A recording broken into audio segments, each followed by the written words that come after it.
Hello everyone and welcome to Games, Comics and Crafts. In this video, I'll be looking at Usagi Yojimbo 10,000 Plums, issue 3. Okay, so this is the third issue of the 5-issue story. And once again, this goes a bit strange because last time we had a 5-issue like this, the final issue was kind of like almost like an add-on to the story, and it didn't actually. If it was a regular issue, it'd been a regular issue between two stories. That would be fine. And this one kind of pulls the same thing. This kind of resolves, or at least appears to resolve, at least, the story of 10,000 Plums by issue 3, and then we've got some other stuff coming up as well that seems to be completely unrelated. Whether or not that will be the case or not, I don't know. So it this is kind of suffering in one way of not having the legacy numbering of just being 282, because poor old Stan Sakai is basically having to do 5-issue miniseries, but the 2 issues, like he wants to tell another story and have to be somewhere else. So rather than being a 3 and a 2, this is now just this is a 5, and it's just a weird way of doing stuff. It's like doing the Infinity Gauntlet and then make it a 7-issue series, and 1 to 6 is the Infinity Gauntlet, and then issue 7 is Captain America goes on holiday. It's just a weird thing, but still good. It's just numbering wise, I just really would prefer it to just be an ongoing rather than just kind of these miniseries. It's just a bit strange. I mean, I know it helps kind of break up because then you don't have to the pressure of a monthly release. You can do these kind of single versions rather than kind of having to have everything tied together. Anyway, um, so the old lady's been murdered. The kid's missing. He goes around shouting out the villagers, and Jen's out there as well. He finds the girl. The girl's been killed. Um, so off they go, and he finds that the shape changer is basically murdering the dad. He's dead, and he kind of says, what happened to the girl? She transforms into the girl to basically prove that she's been killed as well. So there's a bit of a kerfuffle. Some swords fly, and and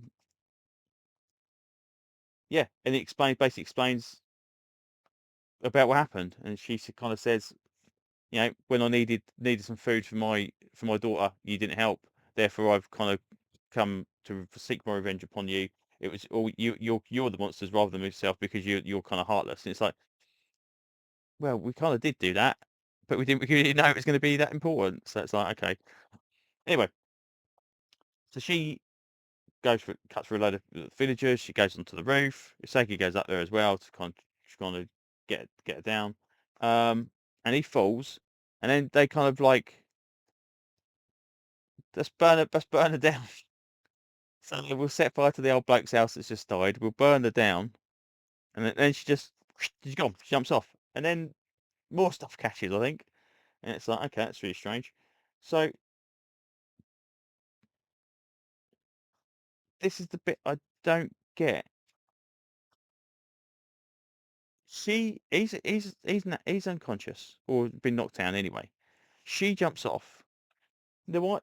Either she jumps off onto the opposite side of the building, so that Jen doesn't see him fall the first side, because if Sagi is actually then this late transformed into this, been transformed to by this shape changer. I mean, Sagi kind of cuts her down to kind of prove it. So he must have been around the other side of the building, and then she fell off one way, and Sagi fell off the other way, and then that's how they kind of catch her out. It's like, okay, fine. Yeah, they say set fire to her as she goes through, and she goes through the plum trees, and she set fire to all the plum trees.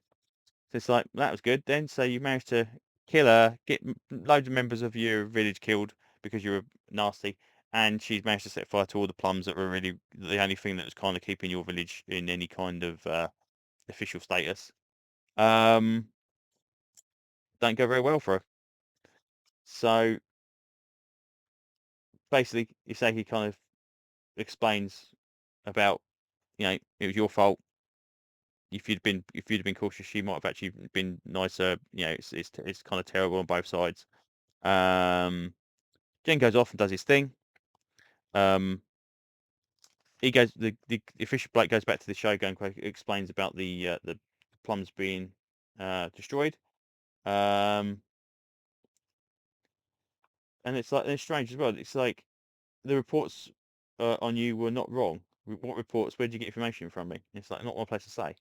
It's like, well, Usagi must have, people must know who Usagi is. He's worked for the daimyo quite a bit. Um, and obviously he was the second in command to the general. So I mean, his name going around, it ain't unusual. But that's where it ends. That's it. We're done. So yeah, again, that story's over. The shape changing lady is finished. Then we get 4 or 5. You know, it doesn't seem to be.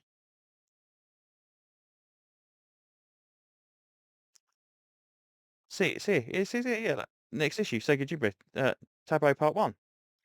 So it's 4. So it's 4 or 5 for 10,000 plums, but it's also Tabo Part 1. Why didn't they just do a two-parter and call it Tabo 1 and 2? Or shockingly enough, like I said before, why not just renumber these and just start from Dark Horse issue 1 and go for a brand new series rather than trying to do this mini-series? It's weird numbering. Again, if I was to throw these in the air one day and then come to box them up in the order that they appear, apart from uh, the legacy numbering again, which is there. So I don't know why you just don't use it. No one would really have any idea what should order these kind of storylines go in. It's really, really weird. Um, but yeah, again, it's a decent issue. It's just strange that the storyline finished there. I didn't think it was going to be a 5 issue story when issue 2 kind of rolled around. So very odd. But there you go. Anyway, that's enough for now. So thanks for listening, and hopefully I will see you on another video very, very soon. Bye bye.